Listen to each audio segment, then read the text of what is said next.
Allahumma salli wa sallim wa barik alaihi wa alihi. Bismillahirrahmanirrahim. Alhamdulillahi rabbil alamin. Wa sallallahu ala sayyidina maulana Muhammadin wa ala alihi wa sahbihi ajma'in. Amma ba'd. Rabbi yassir wa la tu'assir, Rabbi tammim bil khair.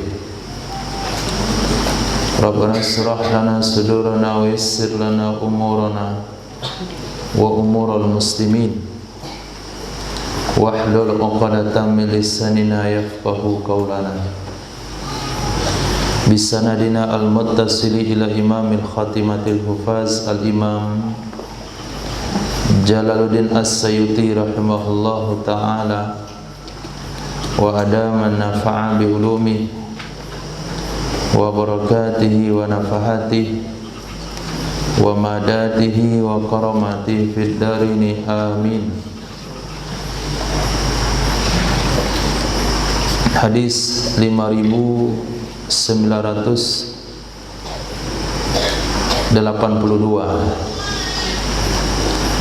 Nabi sallallahu alaihi wasallam bersabda, al-faridatu fil masjid,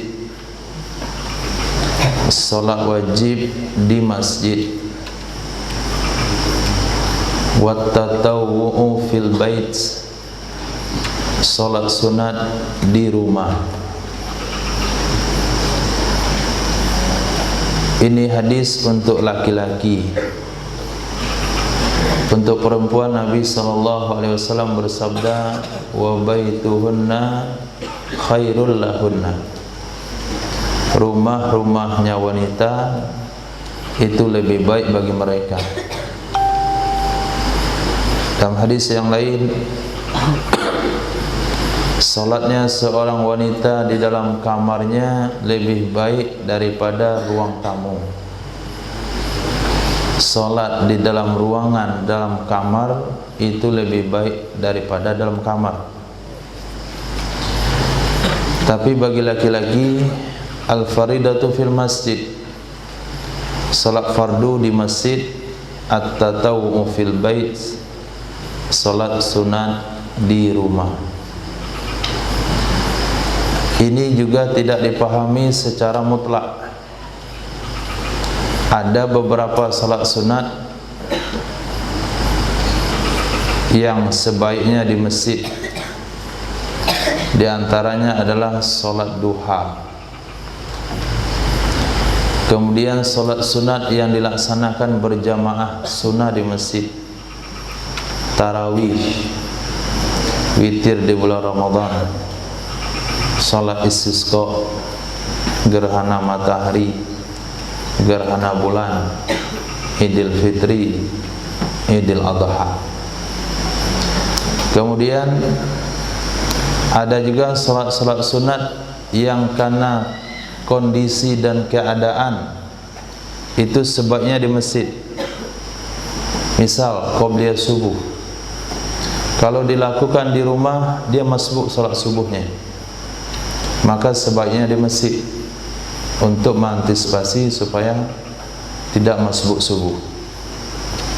Kemudian salat ba'diyah, kalau dikerjakan di rumah berkurang jumlah rakaatnya.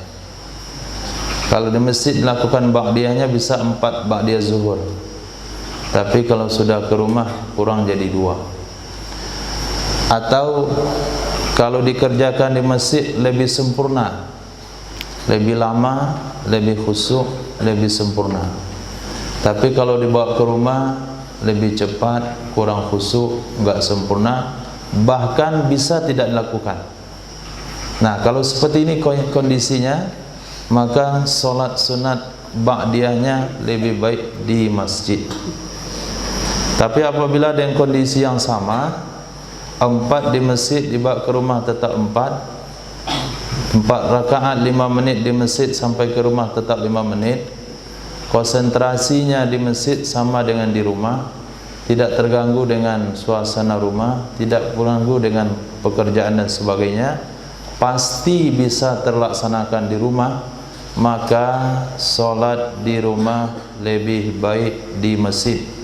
Nabi SAW bersabda, nawwiru buyutakum bis salat,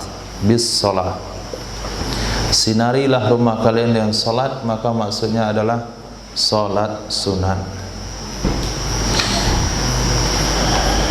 Al-fadlu, kelebihan, fi, pada, antasila, bahwa kamu menyambung hubungan,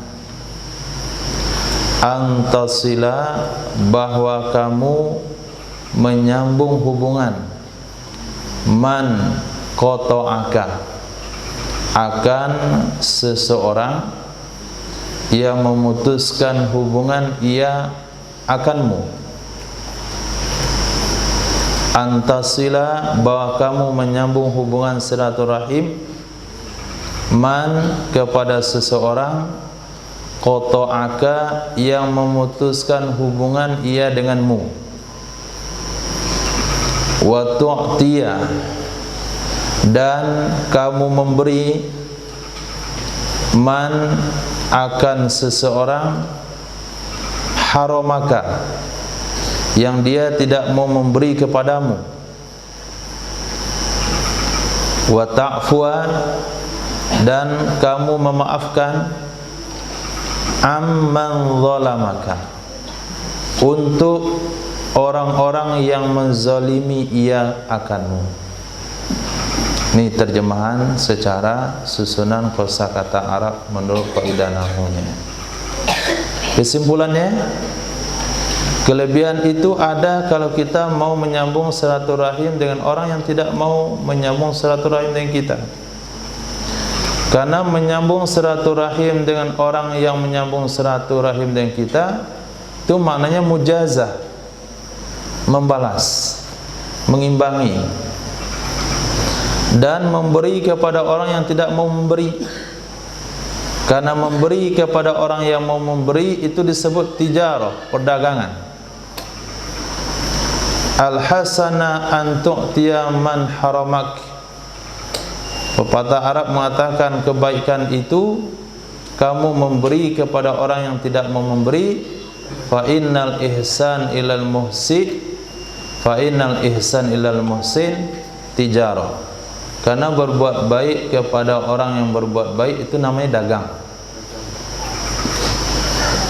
Itu disebut dengan perdagangan. Ya wajar, dia memberi, kita memberi. Dia menyambung silaturahim, kita menyambung silaturahim. Dia memaafkan, kita memberi maaf. Itu perkara yang biasa-biasa saja. Bukan sebuah keunggulan, bukan sebuah kelebihan, tapi dianggap sebuah kelebihan. Dia berusaha memusuhi, kita berusaha berteman. Dia berusaha memutuskan hubungan silaturahim, kita berusaha menyambungnya. Dia berusaha untuk tidak memberikan sesuatu, kita berusaha untuk memberi. Dia tidak mau memaafkan, tapi kita pertama sekali memberi maaf. Maka kelebihan itu ada pada orang yang mau berkorban, mau melakukan sesuatu yang akan menguji perasaan dirinya sendiri, yang akan menekan hawa nafsunya. Tapi tidak salah, tidak salah kalau sekiranya kita sudah berusaha lalu kita tinggalkan. Tidak salah kalau kita sudah minta maaf tapi dia tidak mau memaafkan, lalu kita tidak memaafkan. Itu bukan perkara yang salah, itu perkara biasa. Fa'aqibu bimisli ma uqibtum bih, dibenarkan dalam Al-Quran. Balaslah kejahatan orang yang berbuat jahat kepadamu, tapi sesuai balasannya, tidak berlebihan. Itu perkara yang dibenarkan. Tapi bagi seorang muslim Dia bukan hanya sekadar mencari mana yang dibenarkan, tapi berusaha mencari mana yang nilainya lebih tinggi, mana yang dianggap sebuah kelebihan, mana yang dianggap sebuah perkara yang mengungguli orang lain. Ada 3 hal yang Nabi sampaikan di sini. Terus jaga hubungan silaturahim, terutama kepada keluarga kita walaupun mereka berusaha untuk menjauhi. Kemudian selalu memberi apa yang mampu kita berikan walaupun orang itu tidak mau memberikan. Kemudian selalu memaafkan walaupun dia tidak mau memaafkan, walaupun dia selalu menzolimi. Naam. Daisha azan insyaallah.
لا إله إلا الله اللهم إني أشهد أن لا إله إلا الله لا شريك له وأشهد أن محمدا رسول الله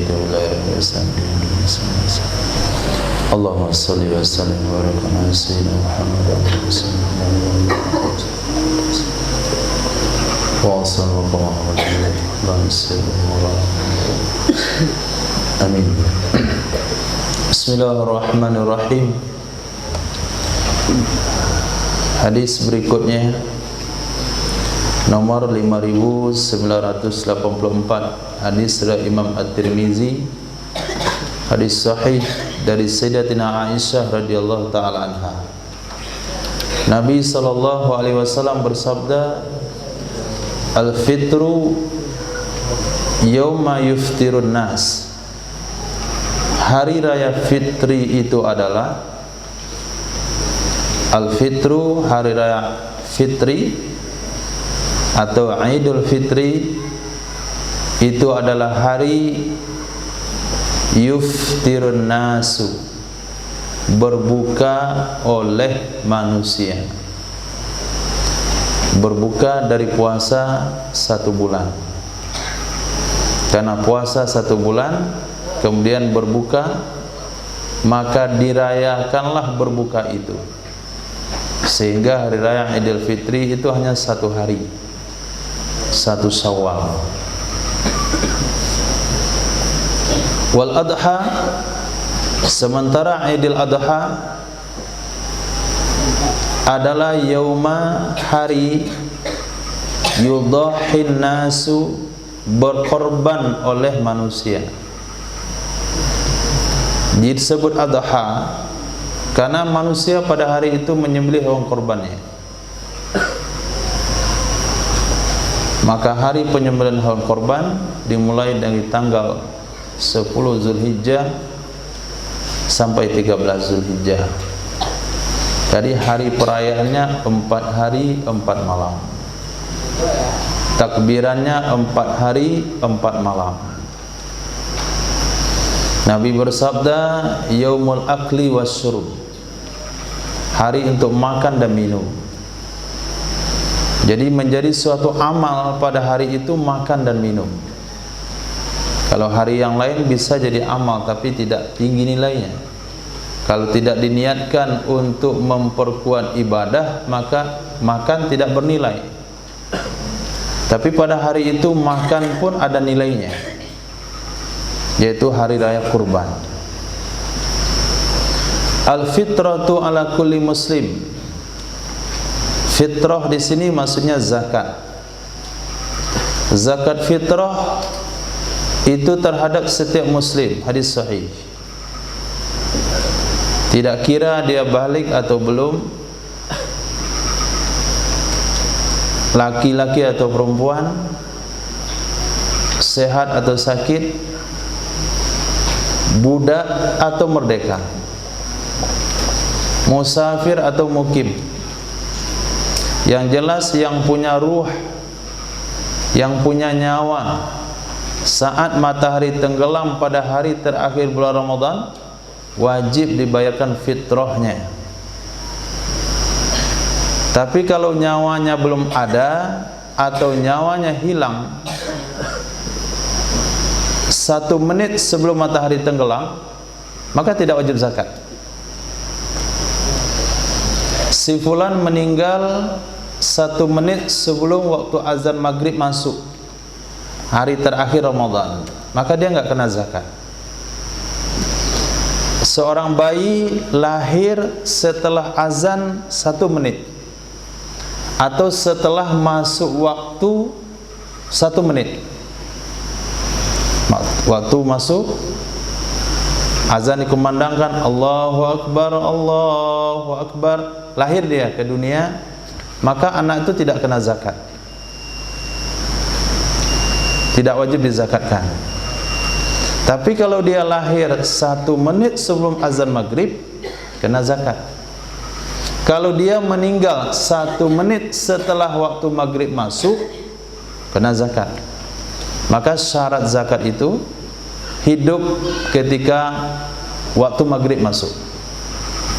Dia mendapatkan awal akhir siang Ramadan dengan awal malam Idul Fitri.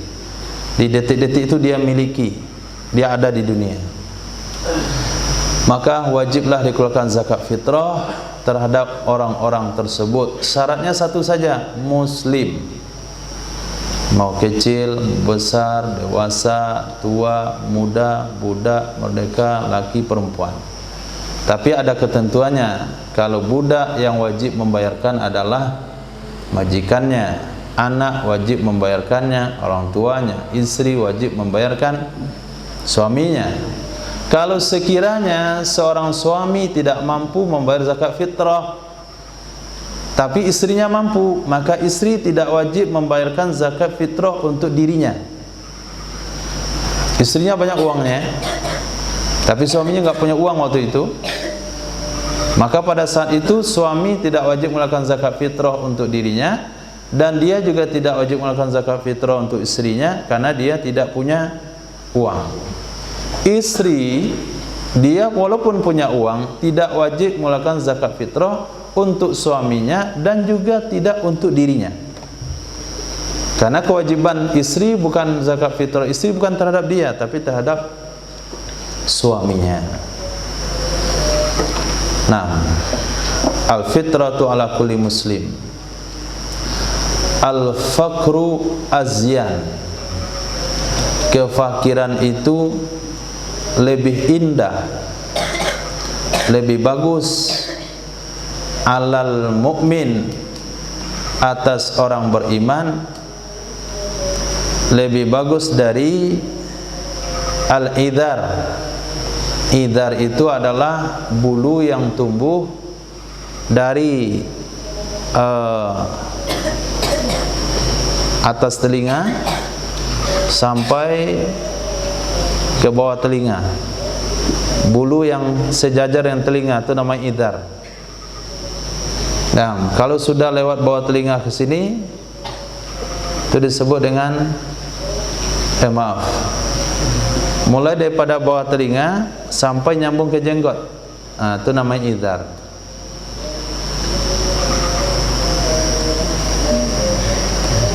Siapa yang punya idhar? Nah, izar itu bukan rambut yang dipanjangkan ke bawah. Bulunya nggak tumbuh, rambutnya aja yang tumbuh, dipanjangin terus nyambung ke jenggot, itu bukan izar namanya. Izar itu memang tumbuh, di dasarnya itu tumbuh. Nah, baik tumbuhnya miring di pinggir atau lurus ke bawah, itu izar. Al-hasan yang bagus ala khaddil faras, di atas pipi kuda. Di atas pipi kuda. Antum lihat kuda, kemudian ada bulunya panjang terjuntai di sini. Ketika dia berlari itu bulu bergerak dia. Nah, jadi kalau dia depan itu bagus. Kenapa Nabi bicara soal kuda? Karena kuda adalah kendaraan yang dekat dengan sahabat. Karena kuda adalah kendaraan yang diidolakan oleh sahabat karena bisa digunakan untuk transportasi dan perang. Sehingga kuda yang ada bulu izarnya, ketika berlari kencang, bulu itu akan diterbangkan oleh angin, itu menambah bagusnya kuda. Jadi kalau orang nggak suka kuda, nggak ngerti maksud hadis ini. Nah, miskin bagi orang beriman itu lebih bagus daripada bulu yang ada di pipi kuda tersebut. Miskin, fakir. Kalau begitu hadisnya, perlu lari dari kefakiran? Perlu memerangi kefakiran? Nggak yakin. Nah, susah memasukkan yakin itu ke dalam hati.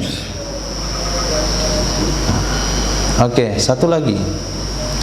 Al-fakru amanah. Fakir itu adalah amanah dari Allah. Fakir itu amanah dari Allah Subhanahu wa taala yang diberikan kepada orang beriman. Al-fakru amanatun. Fakru itu adalah amanah. Faman katamahu, maka siapa saja yang ada ia menyembunyikannya. Man, seseorang katamahu, yang dia menyembunyikan akannya kefakiran, kana ibadatan, ada ia fakir, itu nilainya ibadah. Ada ia fakir, itu bernilai ibadah. Waman bahabihi, siapa saja yang menampakkan dengannya kefakiran, siapa saja yang menampakkan dengannya kefakiran, faqad qallada, maka sungguh dia telah mengalungkan ikhwanahu, akan saudaranya yang muslim. Dia telah mengalungkan akan saudaranya yang muslim.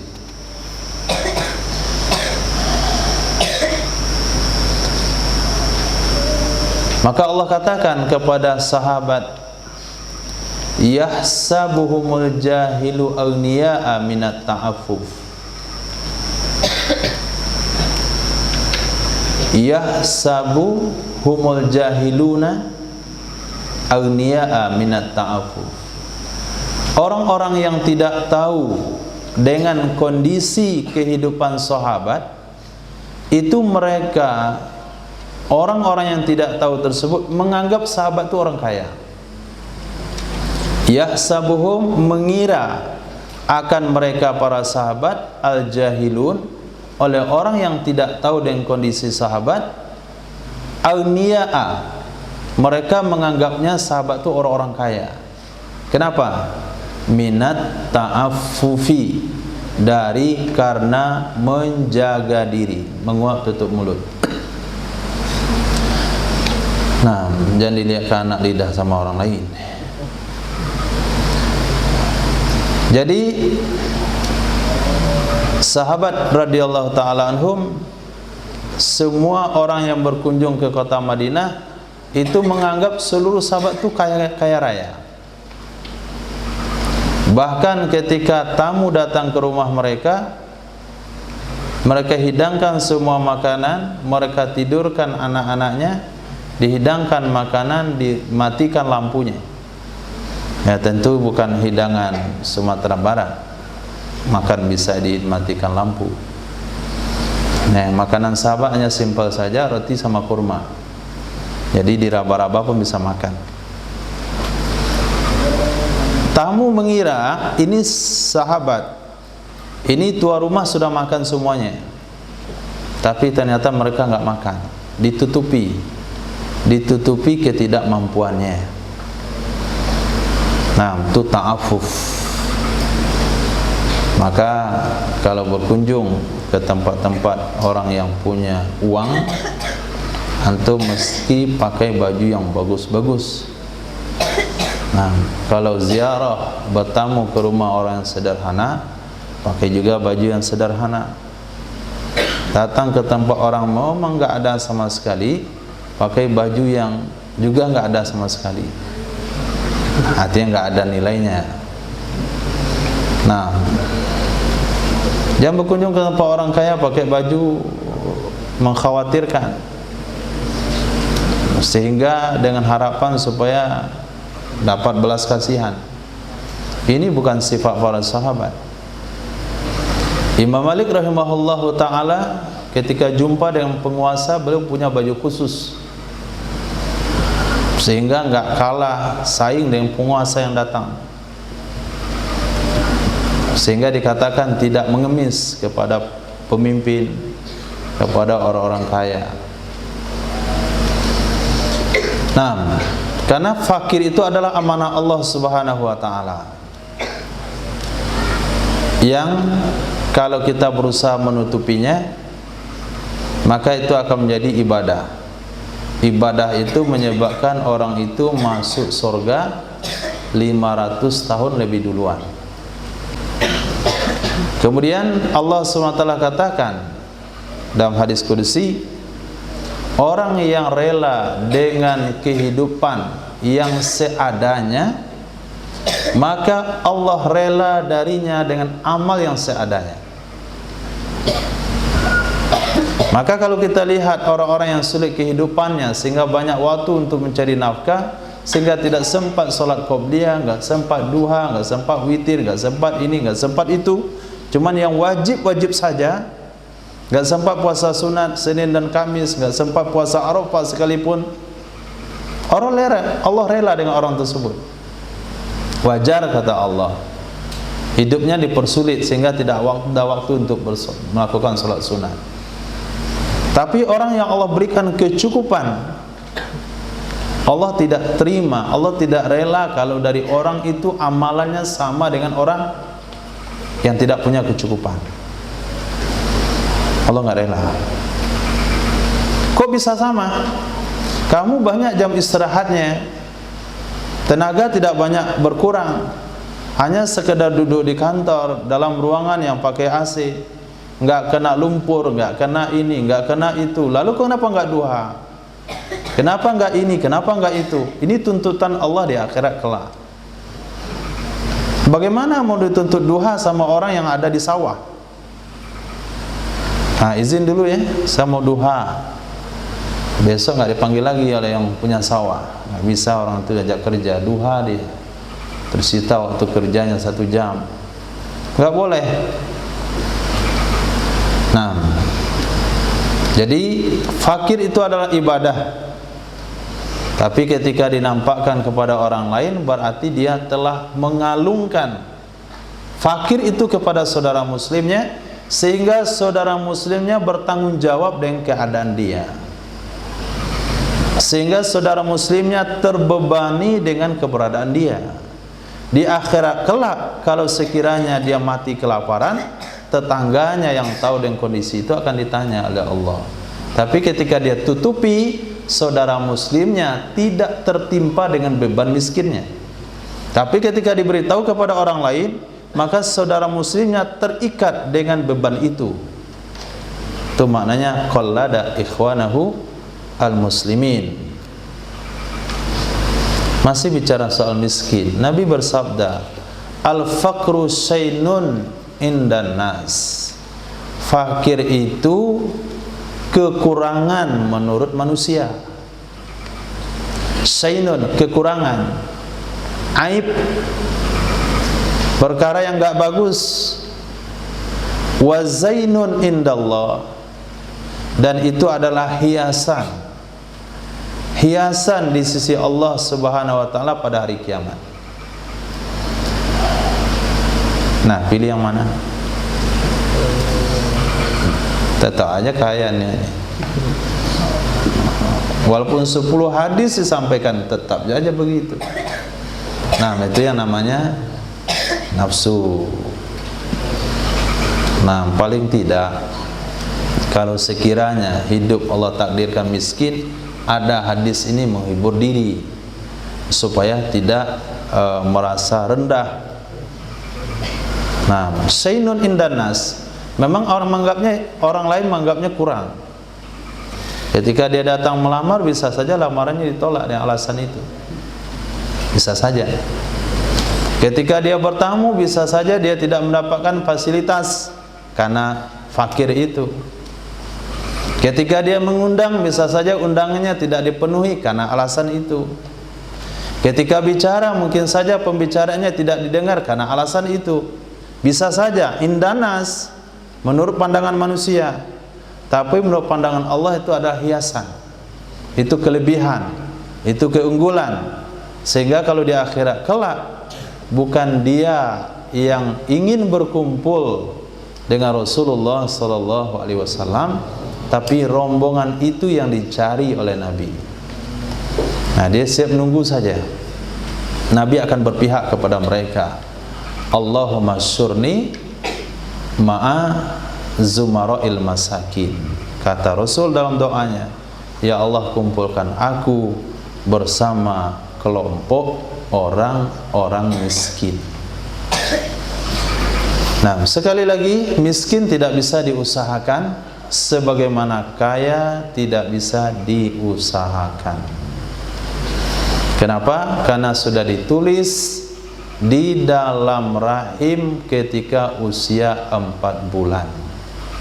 Pertama ditulis ajal, yang kedua rezeki, yang ketiga celaka, yang keempat bahagia.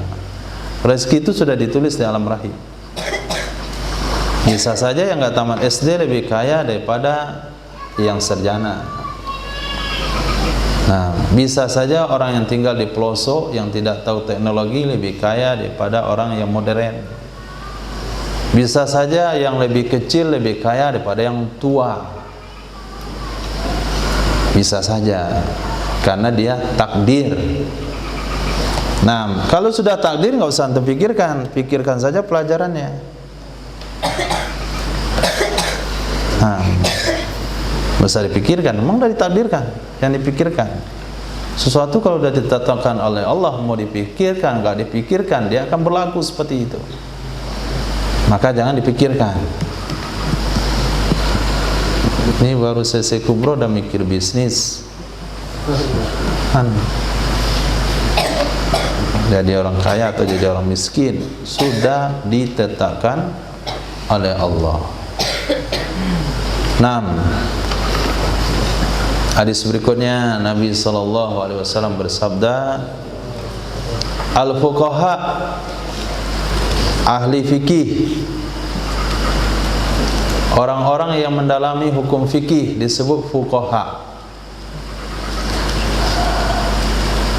Bukan penceramah. Nah, penceramah disebut khutbah. Khutbah. Penceramah belum tentu ahli fikih. Ahli fikih belum tentu bisa berceramah. Jangan sampai diponis disuruh khutbah nggak mau dia. Belajar alim apaan itu? Ya. Tapi ketika duduk di bawah ditanya hukum dia bisa jawab. Tapi suruh naik mimbar hilang materi semuanya. Karena dia cuma ahli fikih saja, tidak khutbah. Ada juga khutbah, mantap ceramahnya, berasap sampai berapi. Nah, waktu diturun tanya hukum, gak jelas hukumnya dia. Yang halal bisa jadi haram, yang haram bisa jadi halal. Hukumnya remang-remang. Itu namanya khutbah, bukan ahli fikih. Maka Nabi bersabda, tanda kiamat itu qalilul fuqaha wa kasirul khutbah. Banyaknya penceramah, sedikitnya yang memahami hukum. Ini tanda kiamat. Nah, al-fuqaha, ulama-ulama fikih, umana ur-rusul. Itu adalah orang-orang kepercayaan para rasul. Umana jamak daripada aminun. Orang-orang kepercayaan para rasul. Kenapa? Karena Rasul berharap kepada mereka bisa disampaikan maksud dari hadis. Kepada mereka bisa disampaikan maksud dari Quran. Hanya kepada mereka dititipkan pemahaman oleh Allah, pemahaman Al-Quran, pemahaman hadis yang sesuai dengan kehendak Allah dan Rasulnya. Itu disebut fuqaha.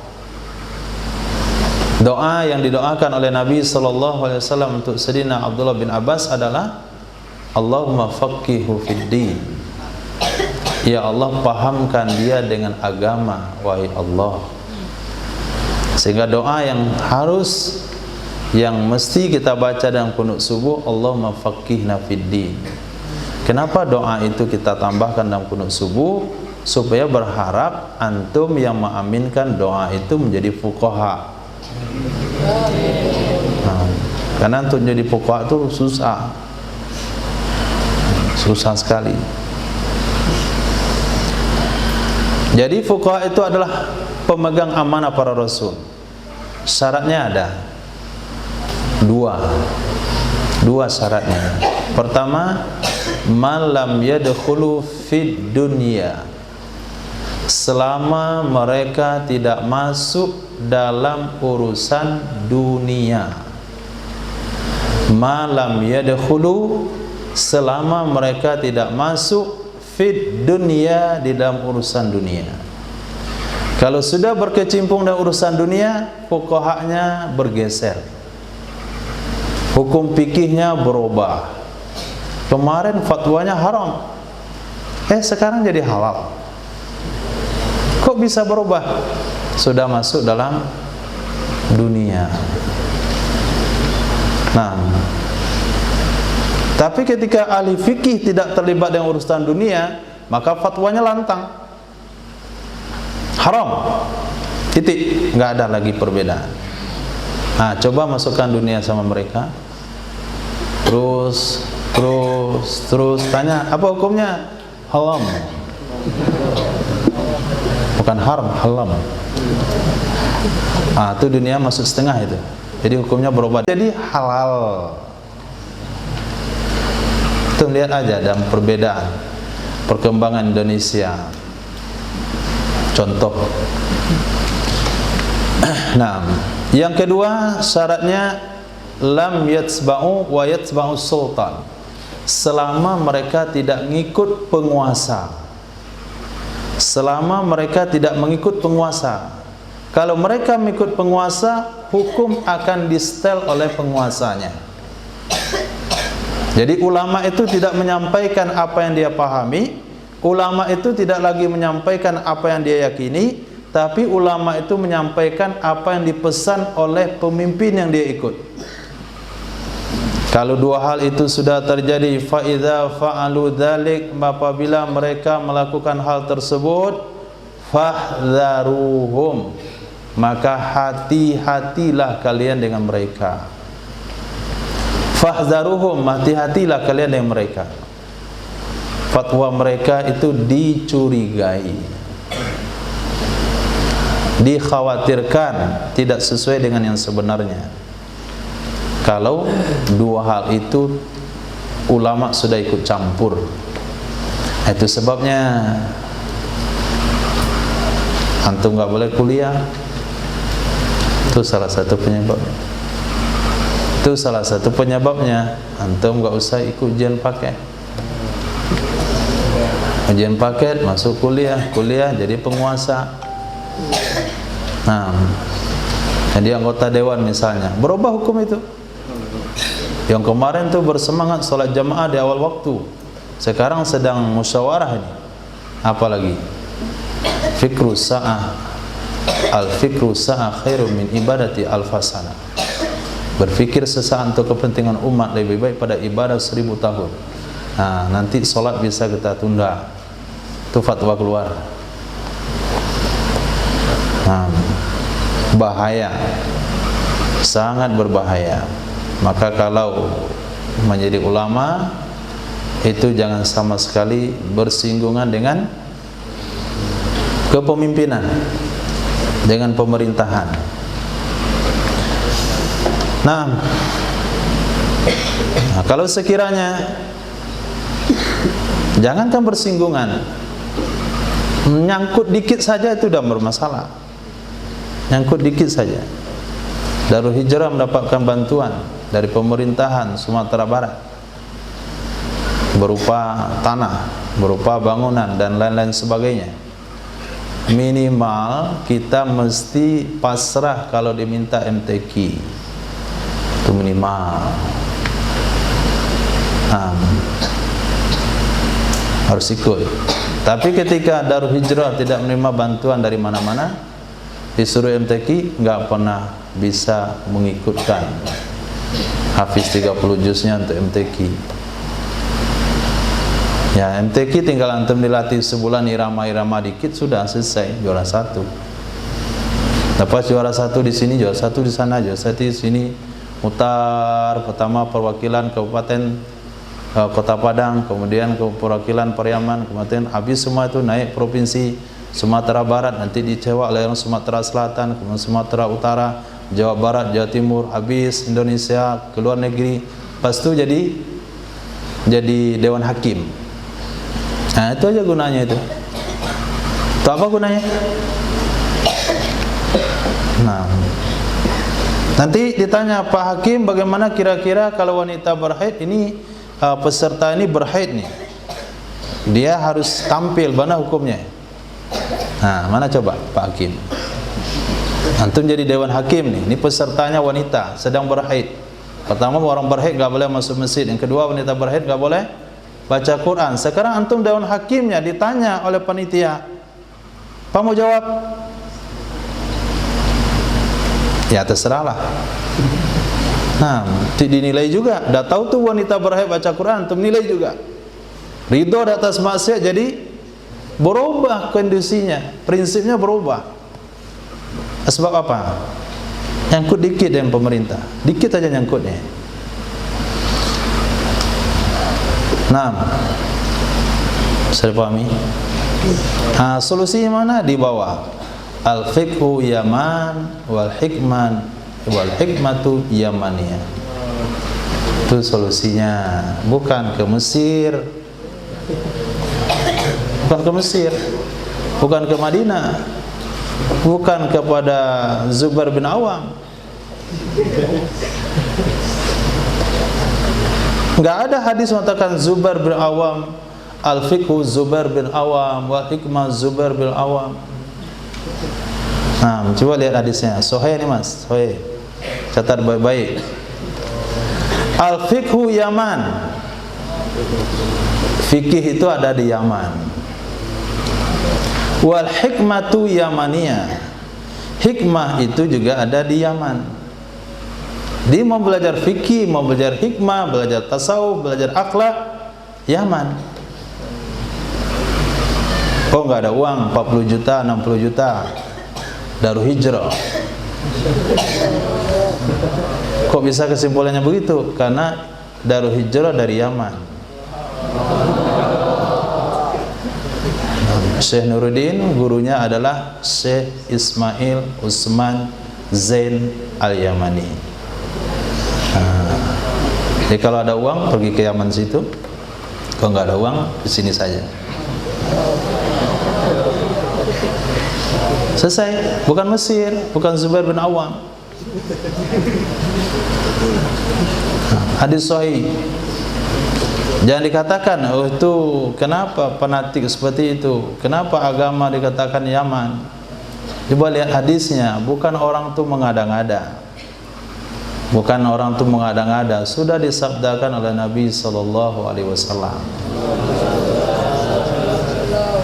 Mungkin kita tidak membantah perkembangan ilmu Islam pernah ada di Mesir, di zaman Al-Azhar. Kenapa? Karena ulama-ulama seperti Imam Jalaluddin, Imam As-Sayyuti, dan imam-imam yang lain itu adalah orang-orang lulusan Al-Azhar. Tapi tidak ada jaminan sampai kapan waktunya ilmu itu murni, sampai kapan waktunya ilmu itu tuntas dipelajari. Tapi sejak pembaharuan yang telah diadakan oleh si fulan yang saya sampaikan minggu lalu, itu sudah berubah. Kalau nggak percaya, silahkan antum muzakarah, bertanya kepada kawan-kawan kita, ustaz-ustaz kita, guru-guru kita yang sudah menyelesaikan pendidikan di fakultas-fakultas. Apakah betul baca Sahih Bukhari dari awal sampai akhir? Betul nggak baca Sunan Tirmizi dari awal sampai akhir? Betulkah tuan guru baca Sunan Nasai dari awal sampai akhir? Ada baca? Nah, tentu jawabannya saya nggak tahu juga. Tertanya saja. Nah, itu solusinya. Fuqaha umana ur-rasul malam yadkhulud dunya wa yatba'u sultan. Solusinya al-fiqhu Yaman wal hikmah Yamaniyah. Tapi jangan salah Yaman. Antum masuk pula ke Syiah. Nah, Nisa pergi ke Yaman, pulang-pulang jadi Syiah dia. Jadi ada tempat yang dimaksudkan, bukan secara keseluruhan, tidak. Bukan berarti tidak ada aliran sesat di situ.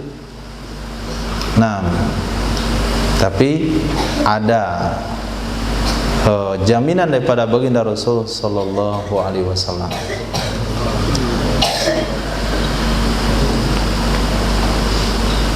Kemana? Mana mufa?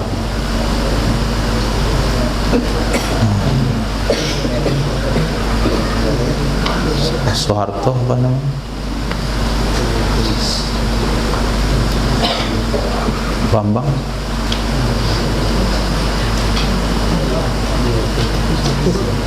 Lupa saya melantum. Lanjut saja. Al-falaku jubbun fi jahannam mughatta.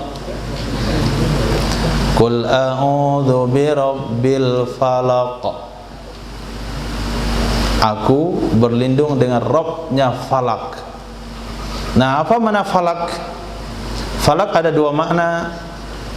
Ada mengatakan falak itu apa nama itu? Jalur bintang, ilmu falak. Kemudian falak yang dimaksudkan di sini adalah jubbun, sebuah lembah di dalam jahanam, mughatta yang ditutup. Itu falak, lembah atau lubang di dalam jahanam yang tertutup. Jadi kalau di jahanam itu sudah panas sebetulnya, sudah panas. Ini di dasar jahanam itu ada lubang lagi, ke situ dimasukkan orang itu. Nah, selepas itu ditutup lagi di atas. Berapa panasnya? Al-falaku sijinun fi jahannam. Falak itu adalah penjara di jahannam. Falak itu adalah penjara di jahannam. Siapa yang akan dipenjara di situ? Yuhbasu fihi, akan ditahan padanya jahannam jabbarun, orang-orang zalim, wal mutakabbirun, dan orang-orang sombong. Itu tempatnya di dalam lembah jahanam yang tertutup. Wa inna jahannama la tata'awwadu billah minhu. Dan sesungguhnya jahanam sungguh berlindung ia, la tata'awwadu, sungguh berlindung ia jahanam dengan Allah Subhanahu wa taala darinya falak. Darinya falak, darinya lembah. Jadi jahanam sendiri itu merasa berdoa kepada Allah, a'udzu billahi minal falak. Ya Allah, aku berlindung dari panasnya lembah ini. Padahal jahanam itu udah panas, tapi dia sendiri nggak tahan dengan panasnya falak. Maka disitulah dipenjara nantinya orang-orang zalim, penguasa-penguasa zalim, dan orang-orang angkuh dan sombong. Siapa orang angkuh? Batrul haq wa ghamtun nas, menolak kebenaran dan merendahkan orang lain. Itu definisi pada takabbur. Sedangkan jabbarun memaksakan kepentingan pribadinya atau golongannya atas orang lain, baik orang lain itu menderita dengan hal itu atau tidak. Itu disebut dengan jabbarun. Huruf qaf. Huruf qaf, hadis hasan, Nabi sallallahu alaihi wasallam bersabda, qabilun ni'ala, muqabalahkan oleh kalian akan sendal. Muqabalahkan oleh kalian akan sendal. Qabala yuqabilu muqabalatan, muqabalahkan oleh kalian akan sendal. Apa makna muqabalah? Ada 3 penafsiran. Penafsiran pertama, sendal itu dibuat dengan talinya 2, dengan 2 tali ke belakang. Itu mana muqabalah. Berikan sendalmu 2 talinya, yaitu seperti sendalnya Rasul. atau sendal Jepang, jepit. Itu sesuai sunnah itu. Talinya 2. Kalau mau pakai sendal yang sesuai dengan sunnah ya sendal jepit itu. Tapi ada sedikit perbedaannya. Sendal jepit itu dijepit antara jempol dan telunjuk. Di sendal yang ikut sunnah Nabi itu diselip di jari tengah. Jari tengah diselipkan ke dalam. Jadi 2 kiri 2 kanan. Ada keseimbangan. Nah, kalau sendal jepit kita buat begitu kan nggak bisa. Kalau begitu antum buat lubangnya satu lagi di sebelahnya, dimodif. Itu satu maknanya. Makna kedua, itu sendal itu seimbang. Artinya kalau ketukar pun kiri dan kanan itu sama saja. Itu kalau salah pakai mau kiri mau kanan tuh nggak ada bedanya. Asal dipakai 2 itu seimbang dia. Itu mana muqabalah. Kalau sandal kita kan tidak. Kalau pakai kiri sama kanan nggak bisa ditukar. Kalau sandal Nabi itu mau kiri mau kanan sama saja. Jadi nggak ada beda bentuk kiri dan kanan karena jarinya diselipkan di tengah. Yang ketiga makna muqabalah adalah ketika mau masuk masjid maka sendal itu dihadap-hadapkan antara telapak sendal kanan dan telapak sendal kiri, didempetkan kemudian dipegang dibawa ke dalam masjid, kemudian baru diletakkan seperti jamaah Masjidil Haram dan Madinah, karena kan nggak mungkin ditinggalkan di luar. Nah, dimasukkan ke dalam masjid, kantongnya nggak ada. Kalau sekiranya dirapatkan, kalau kita kan dimasukkan satu deng ke dalam, kemudian ditaruh, itu sendalnya akan mengotori masjid karena telapaknya di luar. Bagaimana supaya sendal tidak mengotori masjid? Telapak dan telapak dirapatkan, kemudian diletakkan. Itu makna ketiga dari muqabalah. Maka saya nggak terjemahkan tadi. Nah, terjemahnya adalah muqabalahkan oleh kalian sendal-sendal. Pemahamannya ada 3. Hadis berikutnya Nabi SAW bersabda, qatalallahul yahud. Semoga menghancurkan oleh Allah Subhanahu wa taala akan bangsa Yahudi. Innallaha, sesungguhnya Allah Subhanahu wa taala, sesungguhnya Allah Azza wa Jal, lamma tatkala harrama mengharamkan ia Allah alaihim di atas mereka bangsa Yahudi, suhuma akan lemak-lemak babi, jammaluha niscaya mereka mengolah akannya lemak, niscaya mereka memperbagus, artinya mengolah akannya lemak, sehingga lemak itu dibakar, dikeringkan untuk diambil minyaknya, kemudian dari minyak itu diolah lagi sehingga tidak seperti lemak, sudah berubah menjadi minyak babi. Mereka katakan Allah kan mengharamkan lemaknya. Allah kan nggak sebut minyak babi yang haram, lemak cuman yang haram. Kami nggak menjual lemak, kami jual minyaknya saja. Summa ba'uha, kemudian mereka jual akannya lemak. Fa'akalu asmanaha, lalu mereka makan harganya, hasil penjualannya.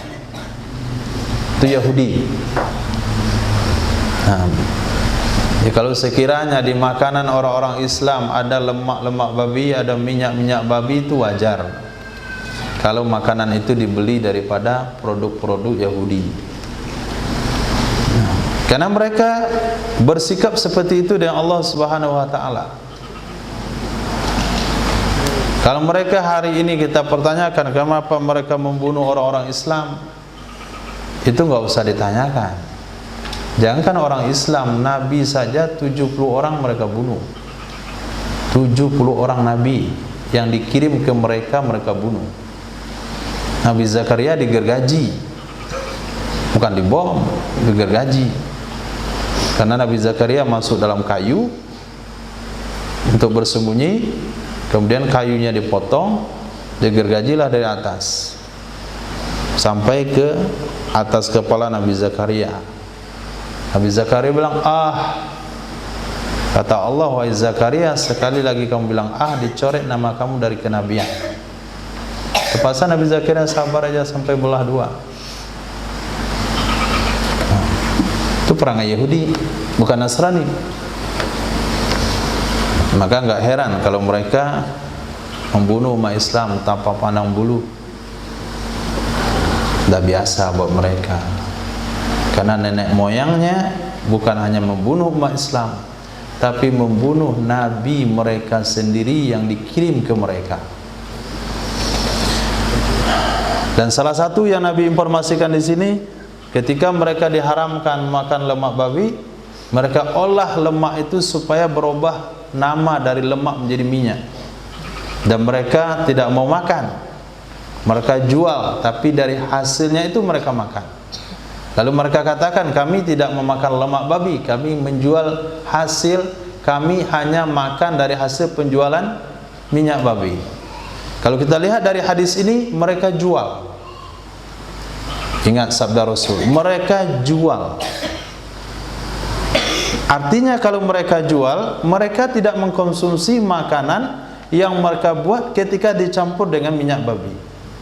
Mereka nggak makan. Yang mereka makan apa? Asmanaha. Mereka makan hasil penjualannya. Ini sangat jahat sekali. Tapi kalau mereka makan, kita makan, kan sama-sama makan. Kita nggak tahu kan nggak ada masalah. Tapi yang masalahnya adalah mereka olah makanan haram, mereka jual, mereka nggak mau makan. Tapi yang mereka makan adalah athmanaha, hasil dari penjualan tersebut. Qatalallahu al-yahud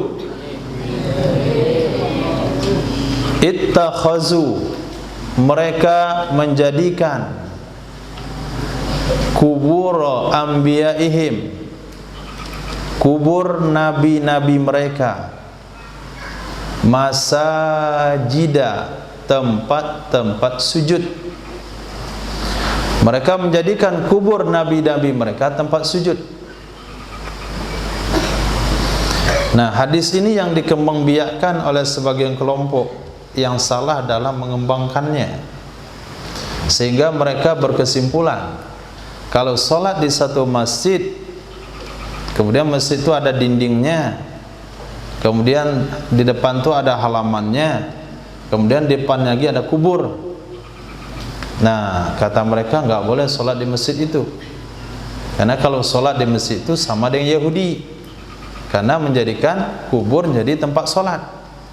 Nyambung nggak itu? Yang dimaksudkan di hadis ini adalah kubur itu dia bangun menjadi tempat ibadah dan dia sholat di situ demi menyembah kuburnya para nabi mereka. Tapi kalau sekiranya kita sholat di satu masjid, diinformasikan di bawah masjidnya ada kubur sebelumnya, masjid sudah terbangun, baru tahu bahasanya di bawahnya ada kuburan, apa hukumnya sholat di dalam masjid itu? Haram? Haram? Kan sholat di atas kubur itu, tapi niat menyembah Allah, bukan menyembah kubur. Tapi kebetulan masjid itu sudah terbuat, di bawahnya ternyata ada kubur. Wajib dibongkar atau boleh sholat di masjid itu? Mana dalil antum? Boleh-boleh aja.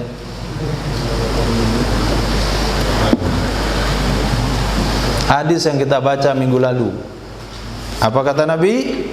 Masjid Khaif itu di bawahnya ada kubur. Coba cari di Masjid Khaif, di bawahnya ada kubur. 70 nabi. Itu dalilnya. Itu Nabi yang mengatakan Masjid Khaif itu di bawahnya ada 70 kubur Nabi. Kalaulah pemahamannya adalah haram hukumnya sholat di atas kubur, maka Nabi akan hancurkan Masjid Khaif itu dari dulu. Tapi justru Nabi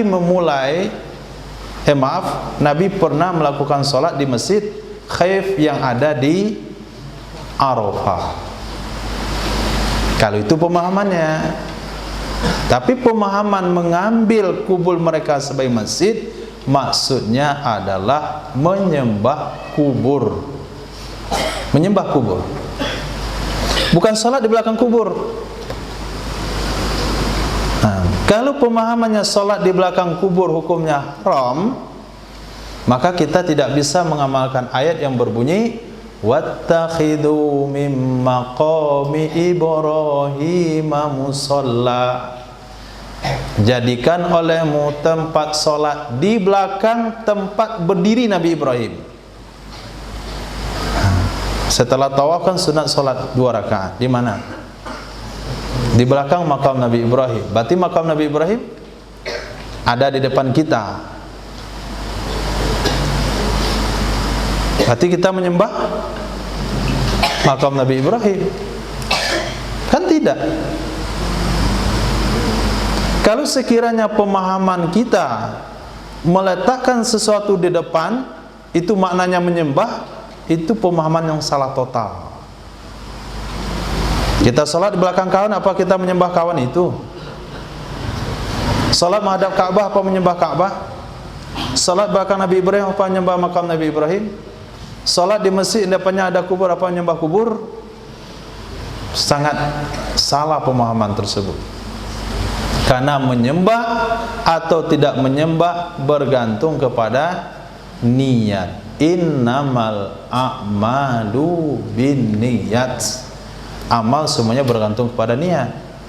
Kalau dia sholat di tengah sawah menghadap ke Ka'bah, menyembah Ka'bah, niatnya murtad dia.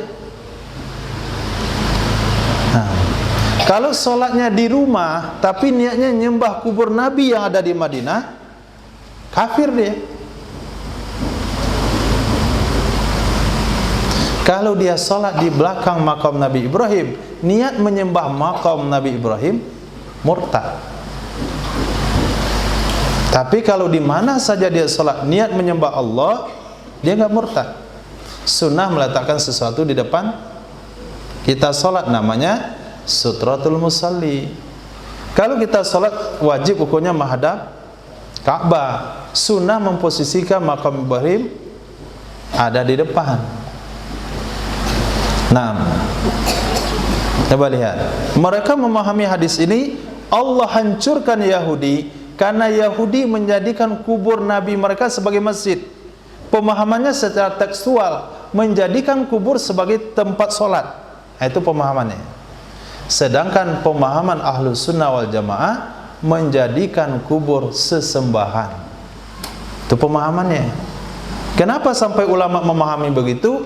Karena ulama Ahlus Sunnah bukan hanya baca satu hadis ini saja. Mereka sudah baca hadis yang tadi. Di Masjid Khaif di bawahnya ada 70 kubur Nabi. Di Masjid Makkah Mukarramah di situ ada kubur para anbiya. Di Masjid Nabawi di depannya ada kubur Rasulullah. Ketika itu ditanyakan, kata mereka itu arsiteknya salah. Nah, itu jawabannya. Kok arsiteknya salah? Nabi sudah bilang, ma baina mimbari wa qabri raudhatum miryadil jannah. Antara mimbar dan kuburku, itu tuh Nabi masih hidup. Sudah bilang antara mimbar dan kuburku. Apakah hadis itu diriwayatkan setelah Nabi sudah meninggal? Tidak, waktu Nabi masih hidup. Nabi bilang tuh kuburku. Nah, antara mimbar dan kuburku itu raudhah, taman surga.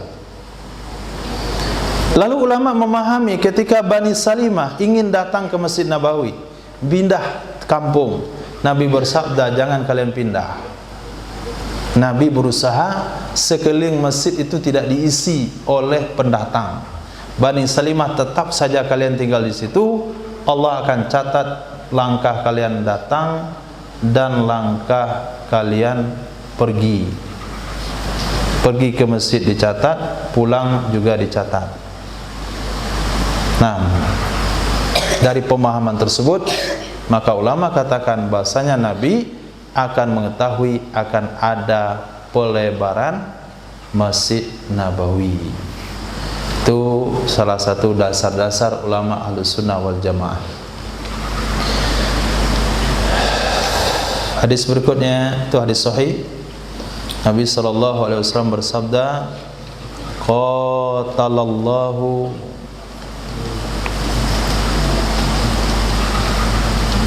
semoga menghancurkan oleh Allah Subhanahu wa taala qaumum yusawwiruna, mereka menggambar, mereka melukis ma la yakhluqun, sesuatu yang tidak mereka ciptakan.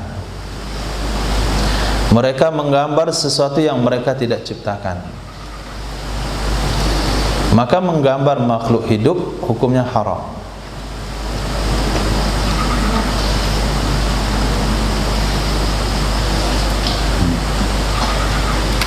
Apalagi membuat patungnya. Maka kalau mau menggambar, gambarlah pohon atau makhluk tapi nggak bisa hidup. Nah, boleh gambar makhluk tapi nggak bisa hidup. Nih contoh gambar burung, nggak ada kepalanya. Nah, atau gambar kawan, kepalanya saja. Lukis Abror, buat juga Abdullah Jabbar, mirip ya. Kepalanya aja dibuat. Nah, itu nggak haram. Kenapa? Itu bukan makhluk hidup, karena nggak ada kepala yang hidup. Boleh buat patung rusa, nggak haram, cuma kepalanya saja. Kepalanya taruh atas lemari, kakinya taruh di bawah tangga, tangannya taruh di meja makan, badannya belah dua, taruh satu di teras, taruh ruang tamu. Nah, itu nggak haram itu. Nah, maka kalau ada di rumah antum ada kursi kayu jati, ada gambarnya di situ harimau kah atau elang, potong aja kepalanya. Nah, nggak usah kursinya dijual, potong aja kepalanya supaya tidak jadi makhluk hidup. Nah, karena kalau ada makhluk hidup, ada patung-patung baik di kursi atau di meja atau asbak rokok, maka hukumnya haram. Kemudian malaikat tidak akan masuk ke dalam rumah yang di dalamnya ada patung. Tapi ulama memahami bukan hanya patung, karena surah itu bukan patung saja maknanya. Surah itu juga ada maknanya gambar. Nah, qatil, berperanglah kalian duna malika, untuk menyelamatkan hartamu. Duna malika, untuk menyelamatkan hartamu. Hatta, sehingga tahudha, kamu bisa mendapatkan malaka, hartamu.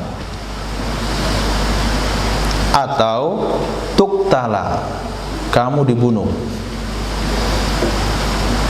Kalau kamu dibunuh karena menyelamatkan harta, fatakuna min syuhada'il akhirah, maka kamu akan termasuk dari orang-orang syahid akhirat. Nah, orang-orang syahid akhirat. Hadis hasan. Jadi syahid ada dua, ada syahid dunia akhirat, yaitu orang-orang yang meninggal karena memperjuangkan agama Allah.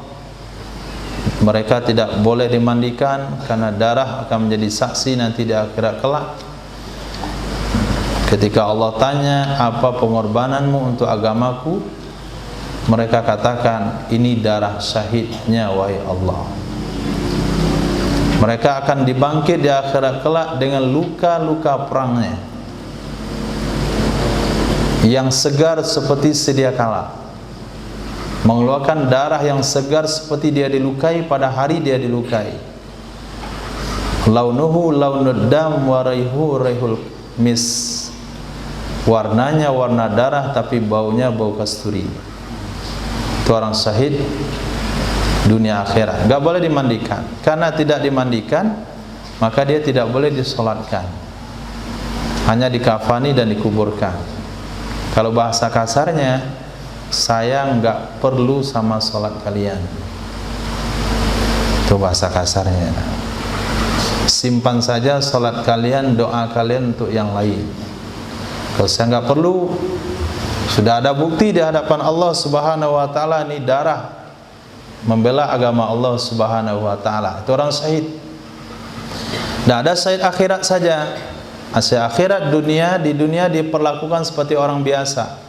Dimandikan, dikafani, disolatkan, dikuburkan.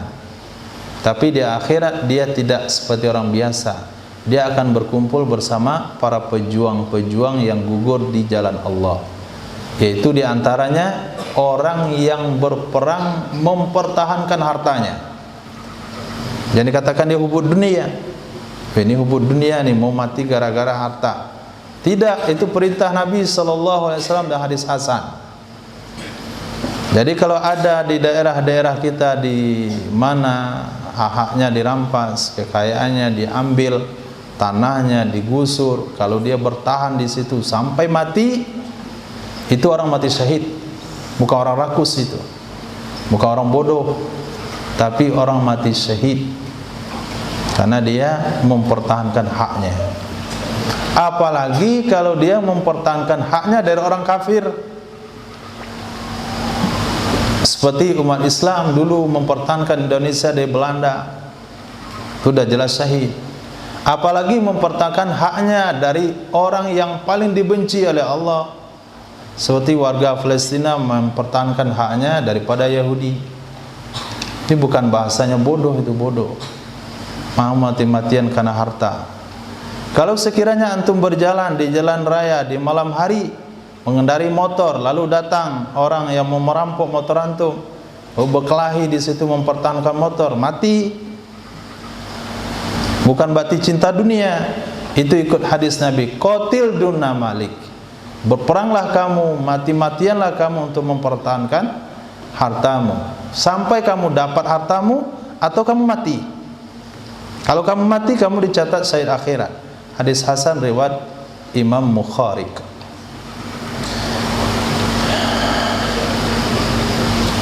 Qatilu Ammar wasalibu finnar. Orang yang membunuh Sayyidina Ammar bin Yasir.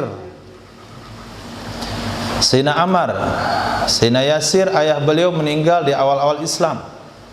Sayyidina Ammar itu meninggal di akhir-akhir, bukan di akhir-akhir, ketika di zaman Khalifah Sayyidina Utsman bin Affan, itu di dalam pemberontakan. Sayyidina Ammar bin Yasir itu beliau dibunuh, beliau disalib. Maka Nabi sabdakan, orang yang membunuh Ammar, orang yang menyalibnya Ammar di dalam neraka. Ketika hadis ini disampaikan, Sayyidina Ammar tahu dengan hadis itu. Beliau hidup waktu itu. Tapi bagi sahabat itu enggak ada masalah. Bagi kita masalah sekali. Nah, kalau sekiranya dikatakan, dokter, Apri antum usia 2 bulan lagi, kata dokter, itu susah di hidupnya. Apalagi kalau sampai dikatakan antum mati dibunuh 2 bulan lagi. Tapi bagi sahabat nggak ada masalah. Sayyidina Utsman bin Affan katakan, wahai Utsman, tetap kamu mempertahankan. Mereka akan berusaha membuka jubah khalifah itu dari kamu secara paksa. Itu sebabnya Sayyidina Utsman bin Affan tidak mau mundur daripada khalifah, mati dalam menjadi seorang khalifah, karena pesan Nabi SAW. Itu juga Sayyidina Ammar bin Yasir.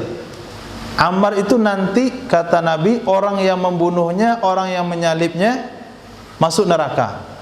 Sayyidina Ammar dengar hadis itu, berarti beliau tidak tahu akhir hayatnya dibunuh dan disalib. Kalau kita stres, tahu mau dibunuh mau disalib. Tapi bagi sahabat itu biasa-biasa saja. Nah, sehingga kalau kita hidup di zaman sahabat itu nggak cocok. Nah, nggak cukup mental untuk itu. Jangankan Nabi yang sabdanya, yang kata-katanya pasti terjadi 100%. Dokter saja yang itu baru perkiraan orang udah khawatir. Menurut pemeriksaan kami, Bapak sebulan lagi bisa hidup. Pasti dia rajin sholat selepas itu. Bagusnya dokter buat begitu juga bagus. Jadi setiap orang dia periksa bilang perkiraan Bapak dekat dah masanya. Banyak-banyak sholat. Itu bagusnya dokter bersikap begitu.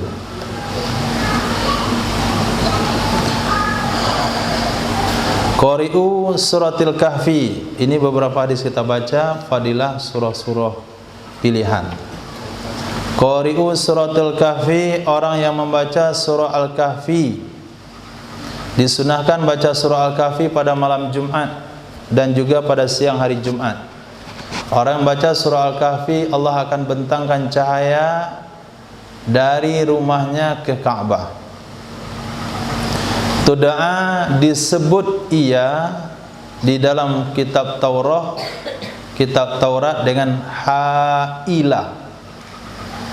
Jadi kitab Taurat menyebut orang baca surah Kahfi itu Ha'ilah. Kenapa Ha'ilah? Tahulu baina qari'iha wa bainan nar. Yang menghalangi, maaf itu doa, disebut surah Kahfi di dalam Taurat dengan surah Ha'ilah. Bukan orang bacanya, tapi surah Kahfinya. Surah Kahfi di dalam kitab Taurat namanya surah Al-Ha'ilah. Kenapa disebut Ha'ilah? Tahulu, karena surah tersebut menghalang baina qari'iha, antara pembacanya, wa bainan nar, dan di antara neraka.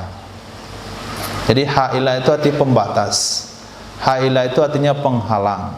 Kenapa surah Kahfi disebut surah penghalang? Karena surah itu akan menghalangi pembacanya dari neraka. Maka kita azam niat untuk selalu baca surah Kahfi setiap malam Jumat atau hari Jumat. Qari'u iktarabat, orang yang membaca surah iktarabat, tuda'a fit Taurati mubayyidah. Disebut kitab iktarabat, disebut surah iktarabat di dalam kitab Taurat dengan mubayyidah, surat pemutih. Surat pemutih. Kenapa disebut surat pemutih? Tubayyidu, dia akan memutihkan wajah sahibiha, wajah orang yang membacanya. Kapan? Bukan di dunia. Nah, tapi yauma taswaddul wujuh, pada hari yang hitam oleh seluruh muka, yaitu hari kiamat, hari mahsyar. Maka pada hari mahsyar orang-orang yang tidak beriman itu mukanya hitam. Tapi orang yang membaca surah Iqtarabat itu Allah akan memutihkan mukanya. Mungkin dia punya dosa yang menyebabkan mukanya hitam, tapi kalau dia baca surah itu menyebabkan mukanya tetap putih. Yauma taswaddu wujuh wa tabyaddu wujuh. Pada hari itu muka akan hitam dan ada muka akan putih. Kalaulah ada orang beriman, orang Islam, asbab dosanya mukanya hitam di akhirat kelak, kalau dia baca surah Iqtarabat, surah itu mampu memutihkan mukanya. Nah, surah itu belum kita amalkan. Qari'ul Hadid, orang membaca surah Al-Hadid dan surah Idza Waqa'at, itu waqi'ah, Idza Waqa'atil Waqi'ah, dan surah Ar-Rahman. 3, Al-Hadid, Waqi'ah, Ar-Rahman. Yud'a, akan dipanggil orang membaca tersebut fi malakutis samawati wal ard, pada kerajaan langit dan bumi. Pada kerajaan langit dan bumi, apa panggilannya? Sakinal Firdaus, orang yang menempati sorga Firdaus. Orang yang menempati sorga Firdaus.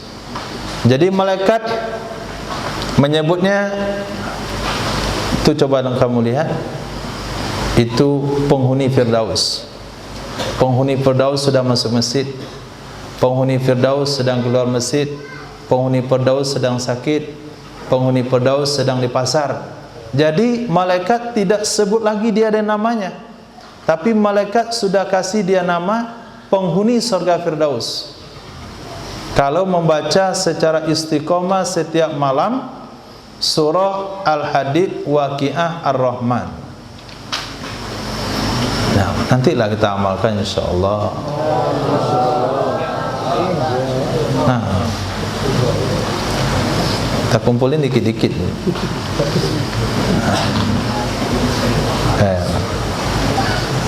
Semakin cemas saja deh. Ngamalin hadis tadi cemas. Oke lah, ini yang pendek. Qari'u alhaakumut takasur, orang yang membaca surah Alhaakumut Takasur, alhamdulillah sudah diamalkan. Yud'a, akan dipanggil fil malakut, pada kerajaan. Kerajaan itu kembali pada hadis tadi, malakutis samawatil ard, kerajaan langit dan bumi. Muaddis syukri, orang yang menunaikan syukur. Nah, kita gabungkan, kalau kita gabungkan ayat hadis ini dengan ayat yang berbunyi la in syakartum la azidannakum, maka orang yang bersyukur akan Allah tambah nikmat Allah. Salah satu orang yang dianggap menunaikan syukur kepada Allah itu adalah yang mau rutin membaca surah Alhaakumut Takasur setiap malam. Nah, ini hidayah, ini taufik dari Allah Subhanahu wa taala. Kenapa kita akan taufik dan hidayah? Karena ada di antara santri, dia telah dipimpin oleh imamnya membaca surah Alhaakumut Takasur.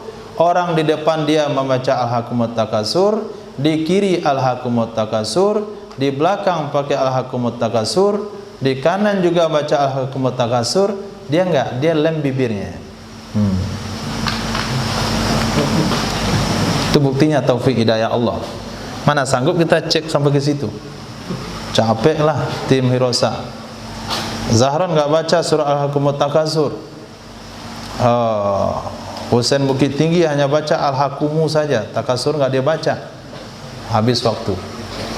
Nih, perlu antum mengamali, mengakukan amal itu dari hati. Mau Allah tambah nikmat sebagai orang bersyukur, dan orang yang bersyukur dianggap sudah bersyukur, umat dianggap sudah bersyukur kalau mau baca surah ini setiap malam. Enggak panjang, kita sudah buat wiridnya. Tapi ketika di malam markas, antum baca di mobil. Jangan sampai enggak dibaca, jangan sampai absen. Enggak lama kok Alhaakumut Takasur hatta zurtumul maqabir. Kalla sawfa ta'lamun, summa kalla sawfa ta'lamun. Kalla law ta'lamuna ilmal yakin. Panjang juga. La tarawunnal jahim, summa tarawunnaha ainal yaqin, summa la tus'alun yawma idzin anin na'im. 1 menit. Nah, dianggap orang bersyukur. Besok sumbangkan lagi 1 menit, 1 menit, 1 menit, 2 menit mungkin, 3 menit. Tiap malam Alhaakumut Takasur. Kita dianggap oleh Allah orang yang telah menunaikan syukur kepada Allah Subhanahu wa taala. Kalau sudah dianggap orang menunaikan syukur, masuklah kita dalam ayat la in syakartum. Kalau sudah masuk dalam ayat la in syakartum, pasti kita akan menerima la azidannakum. Nah, Allah azidannakum, pemahamannya. Allah akan tambahkan rezekinya, tambahkan keberkahan usianya, tambahkan kesehatannya, tambahkan ilmunya, tambahkan semuanya yang sifatnya kebaikan Allah akan tambahkan kalau syukur dengan cara salah satunya baca surah Al-Hakumut Takatsur. Khair insyaallah. Mungkin bapak-bapak ada pertanyaan, dipersilakan.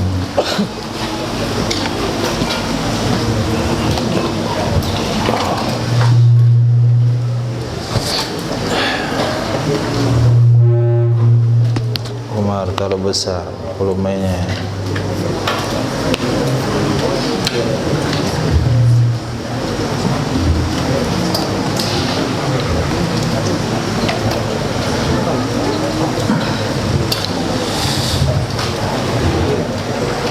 Ilyas minta angin. Assalamualaikum warahmatullahi wabarakatuh. Waalaikumsalam warahmatullahi wabarakatuh. Tadi ada teman yang dia ketinggalan sholat berjamaah asar. Jadi pada saat ada sholat berjamaah asar, ada kaum berdua, karena dia mendapat sholat jamaah selesai, dia buat jamaah baru. Jadi ketika mereka sudah sholat asar buat jamaah baru, ada teman yang jamaah yang awal dia bilang, Pak, katanya sebaiknya sholat sendiri-sendiri. Karena sunnahnya para sahabat dulu katanya kalau sudah ketinggalan sholat jamaah, dia sholat sendiri-sendiri. Bagaimana penjelasan Ustaz? Apakah memang seperti itu yang terbaiknya bagaimana? Yang kedua, Ustaz, apa batas seseorang masih dikatakan sholat berjamaah? Pas katakan gimana? Jazakumullah khair. Dia katakan kalau sekiranya tertinggal sholat jamaah, sahabat-sahabat sholat sendiri-sendiri.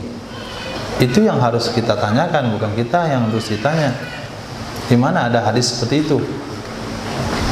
Nah, di mana ada riwayat yang menceritakan sahabat tertinggal sholat jamaah lalu sholat sendiri? Kayaknya dia ngada-ngada itu.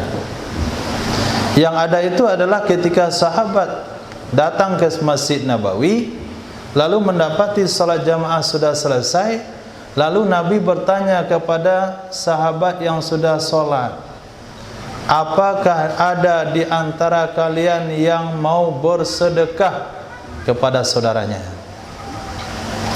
Itu yang ada hadisnya. Apakah ada di antara kalian yang mau bersedekah dengan saudaranya? Lalu Nabi jelaskan, kamu temani dia sholat.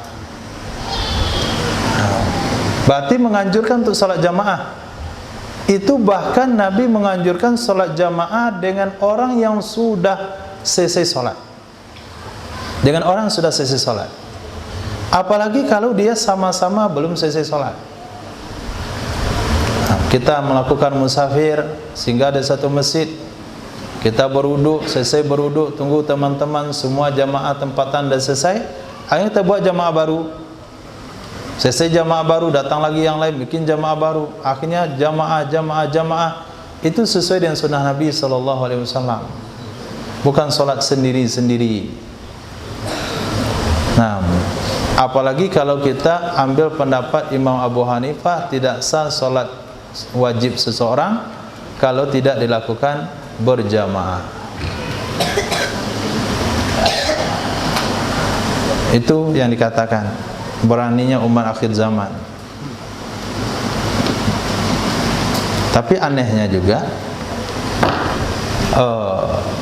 kebanyakan manusia cenderung kepada sesuatu yang disampaikan tanpa dasar. Cenderung kepada sesuatu yang disampaikan tanpa dasar. Ini pengalaman. Nah, ketika pengajian wirid kita buat pengajiannya bersambung tentang sholat, sampai pada satu tahap sunnah bagi imam, sunnah bagi orang sholat sendirian, untuk meletakkan sutratul musalli di depannya. Jaraknya tidak boleh lebih 3 hasta dari tumit. Dalilnya hadis Nabi ketika beliau masuk dalam Ka'bah ketika Fathul Makkah, beliau melangkah lurus dari pintu Ka'bah ke depan, 3 hasta dari dinding Ka'bah terdepan baru Nabi sholat. Di sana hadis diambil oleh ulama fikih bahasanya jarak antara tumit dengan dinding, jarak antara tumit dengan sutratul musalli itu 3 hasta maksimal. Kemudian Nabi SAW bersabda, apabila kalian mau sholat, sholatlah ke dinding atau ke tiang. Kalau nggak ada tiang, maka kepada apa hadisnya? Kalau nggak ada itu berikutnya, saya lupa hadisnya. Terakhir kata Nabi, buatlah garis.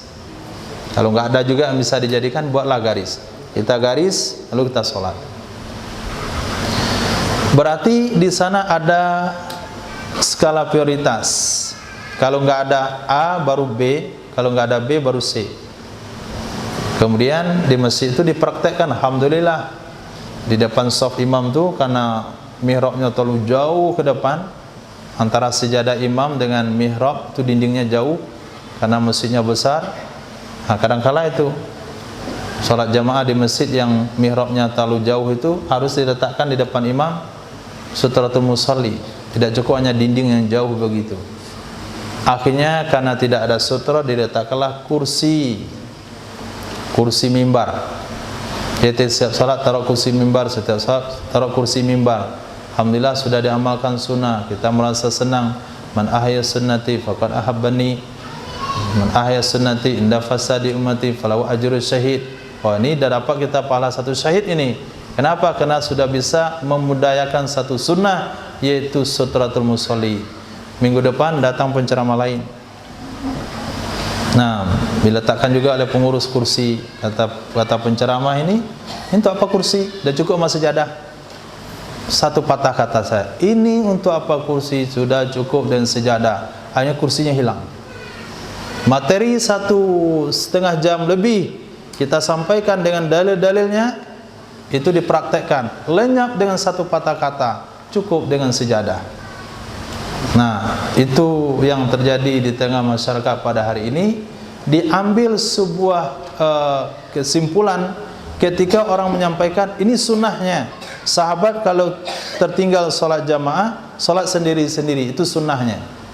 Semestinya kita harus meminta penjelasan apa dasar sehingga dikatakan sunnah.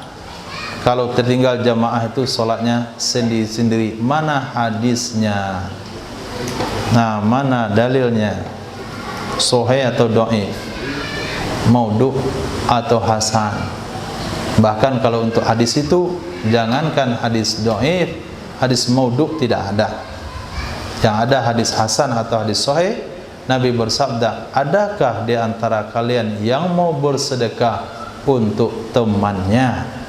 Sehingga Nabi memerintahkan sahabat untuk menemani sahabat yang terlambat sholat tersebut berjamaah. Yang kedua, tentang batas mendapatkan jamaah. Kalau kita datang ke masjid lalu mendapati jamaah sudah hampir selesai, lalu kita takbiratul ihram, Allahu Akbar, lalu imam salam, Assalamualaikum warahmatullahi. Kita enggak sempat duduk, hanya sempat takbiratul ihram sebelum imam salam pertama dari solatnya, kita dianggap sudah dapat solat berjamaah. Nah, ingat yang berlari-lari sedang solat itu, antum enggak mau jamaah kedua, kalau tidak sempat takbirnya selesai, Allahu Akbar, baru Allahu imam sudah salam, antum nggak dapat jamaah. Jangan paksa-paksakan jamaah. Itu menipu Allah. Nanti efeknya bahaya. Dianggap dapat berjamaah kalau takbir kita tuntas. Allahu Akbar, imam salam. Salam pertama. Tapi kalau imam sudah salam pertama, belum salam kedua, kita takbir, kita nggak dapat jamaah. Kita harus selesaikan takbir sebelum imam salam pertama, walaupun kita tidak sempat duduk bersama imam, kita sudah dianggap mendapatkan pahala solat berjamaah. Tapi untuk solat Jumat beda. Kalau untuk solat Jumat minimal 1 rakaat. Untuk dapat solat Jumat minimal 1 rakaat. Kalau kita masbuk pagi solat Jumat, asbab menyembelih kambing, lalu pergi solat Jumat, pas imam bangkit ke rakaat kedua, kemudian kita datang, kita takbir Allahu Akbar, imam ruku, kita sempat ruku bersama imam, dapat 1 rakaat, maka kita dianggap dapat. Tapi ketika kita datang salat Jumat, imam sedang tahiyat, kita takbir Allahu Akbar. Niatnya apa? Niatnya salat Jumat. Aku salat fardu Jumat 2 rakaat makmum karena Allah. Lalu duduk ikut tasawuf imam. Ketika imam salam kita bangkit, kita mengerjakan zuhur 4 rakaat. Nah, itu yang dikatakan oleh ulama, yanwi bima la yaf'alu bima la yanwi. Dia berniat dengan sesuatu yang tidak dikerjakan, dia kerjakan dengan sesuatu yang tidak diniatkan, yaitu orang yang masbuk salat Jumat tidak dapat 1 rakaat, niatnya Jumat, pelaksananya zuhur. Wallahu a'lam. Khair insyaallah. Assalamualaikum Waalaikumsalam warahmatullahi wabarakatuh. Tanya Ustaz mengenai tentang sholat dia. Kemarin saya pernah dengar Ustaz menyampaikan bahwa kita sedang sholat, kemudian ada ular lewat di depan, kita menaikkan gunung. Kemudian bagaimana kemudian teknisnya bagaimana? Karena gerakan-gerakan banyak kalau orang kan bisa membatalkan. Kemudian apabila ada harta kita yang berorang di depan kita sedang sholat, bagaimana teknisnya? Jazakumullah khair. Ketika ada hadis yang mengatakan bunuhlah ular walaupun kalian sedang sholat, maka ulama dalam hal ini berbagai-bagai pemahaman yang menyampaikan. Satu, pemahaman ulama Syafi'iyah adalah sunnah hukumnya membunuh ular di dalam sholat sekalipun dengan syarat: pertama, kita tidak berpaling dari arah kiblat; yang kedua, kita tidak melakukan gerakan secara berturut-turut 3 kali. Mungkin sudah jago sekali dia bisa bunuh ular. Misalnya dia imam, ambil tiang mik, kan, pegang 1, itu kan baru 1, pegang 1, 2 angkat. Nah, itu 2 itu boleh. Berhenti dulu, subhanallah, kemudian selesai baru tekan, tak gitu. Nah, itu kalau nggak mati, mungkin saja dia mati. Nah, itu gambarannya saja. Itu pemahaman pertama. Pemahaman kedua dari ulama yang lain, bunuh saja bagaimanapun gerakan kita. Itu tidak membatalkan sholat karena dikecualikan. Nah, ketika Nabi katakan bunuhlah ular walaupun kalian sedang sholat, bagaimanapun kita membunuhnya sholat nggak batal karena perintah Nabi. Nah, itu juga ada pendapat demikian. Yang ketiga, pendapat ulama itu namanya mubalaghah. Mubalaghah, arti mubalaghah, pesan disampaikan semaksimal mungkin. Jadi kalian mesti bunuh ular. Jangan karena alasan kebun binatang kalian bunuh, kena pelihara ular. Jangan karena alasan menjaga hak sesama makhluk hidup, kemudian pelihara ular. Ada ular di jalan, suruh masuk ke hutan, kemudian senang dengan ular, pelihara ular di rumah. Nabi bersabda, bunuhlah ular. Bagaimana perintah bunuh tersebut? Dalam sholat sekalipun. Itu kan perintah mubalaghah. Artinya bukan disuruh untuk bunuh ular dalam sholat, tapi penekanannya kalian mesti membunuh ular. Nah, sangat penting untuk membunuh ular. Kenapa sangat penting? Karena Nabi dalam sholat pun suruh kita bunuh ular. Jadi hanya peribahasa. Nah, hanya sekedar peribahasa. Itu menunjukkan pemahaman bahasanya membunuh ular itu sangat dianjurkan di dalam Islam. Pesan itu yang pengen kita ambil, bukan untuk membunuh ular dalam sholat. 3 pemahaman yang disampaikan oleh para ulama tentang hadis tersebut. Kemudian kalau kita sedang sholat lalu harta kita diambil oleh orang lain, kalau sampai perlu sholat dibatalkan, boleh membatalkan sholat. Nah, kalau sampai perlu membatalkan sholat, maka boleh membatalkan sholat. Kita sedang sholat, pas di jendela, kemudian kita lihat ada orang berusaha membuka kunci motor kita. Nah, kita keluar, kita kejar, itu hukumnya tidak haram. Sampai pada tahap itu dibolehkan. Tapi kalau sekiranya bisa diatasi tanpa membatalkan sholat, misalnya dia tarik tas yang kita letakkan di depan kita, dia mau ambil, kita pegang cepat-cepat. Sedang berdiri, dia mulai ngambil, kita duduk ambil, tarik, itu juga tidak masalah dan sholatnya tidak batal. Khair. Tapi kalau mau dibiarkan juga nggak ada masalah. Nah, sedang sholat, nampak dia motor dia diambil orang di jendela, dia bilang sholat, kata dia sholat saya lebih berharga dari motor. Itu nggak salah juga, tergantung dengan makom orangnya. Jadi ada makom mubah, ada makom takwa. Kalau sampai dia makom takwa tersebut, dia sampai pada derajat tersebut, nggak peduli. Bahkan sampai ulama sufi katakan, ketika beliau sedang sholat, beliau dililit ular, nggak ada bergerak sedikit pun karena tidak menyadari ular yang melilitnya. Ketika dia sedang sholat, diingatkan oleh keluarganya, ini dinding retak mau roboh, dia tetap aja sholat. Selesai sholat dia pergi, dinding baru roboh. Itu sampai makom tertentu. Jadi tidak bisa kita salahkan. Likulli maqam rijal, likulli rijal maqam. Setiap makam ada orangnya, setiap orang ada makamnya. Jangan ambil makam orang lain.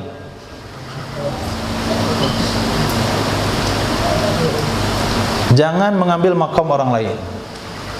Makam kita nggak makam sampai situ, tapi kita paksakan diri. Ada orang lihat mau nyuri motor kita, kita biarkan. Yang penting sholat saya berharga daripada yang lain. Besoknya nggak sholat lagi dia, menyesal ya tadi. Itu beda makamnya. Nah, selagi kita berada di makam masing-masing, bertindak sesuai dengan makam yang masing-masing, nggak ada masalah. Islam menyediakan seluruh fasilitas setiap makam tertentu. Ada makam menyembah Allah takut neraka, ada makam menyembah Allah mengharapkan surga, ada makam menyembah Allah libtigha awajhillah. Ada makam mesti membalas. Allah ada ayat, fa'aqibu bimisli ma uqibtum. Balas seperti yang diperlakukan sama kalian. Tapi ada makam idfa' billati hiya ahsan. Balas dengan cara yang lebih baik. Nah, makam mana kita posisi pada saat itu? Ubud rabbaka ka'annaka tarah. Sembah Allah seperti kamu melihat Allah. Itu ada lagi makamnya. Fa illam tastati', kalau kamu enggak mampu, maka yakinlah kamu dilihat oleh Allah Subhanahu wa taala. Kita makam di mana? Makam bisa membayangkan Allah atau makam bisa diperhatikan oleh Allah? Kalau belum sampai pada makam bisa membayangkan Allah, jangan coba bayang-bayangkan Allah. Nanti kita bayang Allah pakai tangan dan sebagainya, akhirnya kita syirik. Maka ambil aja makam yang sederhana. Yakin kita sholat sedang dilihat oleh Allah, seperti peserta lomba sholat diperhatikan oleh juri. Khair, insyaallah. Mohon maaf kalau ada salah dan janggal. Subhanallah wa bihamdihi, subhanakallahumma bihamdika, asyhadu an la ilaha illa anta, astaghfiruka wa atubu ilaik. Subhanaka rabbil izzati amma yasifun, wassalamun ala mursalin, alhamdulillahi rabbil alamin. Persiapan salat isya.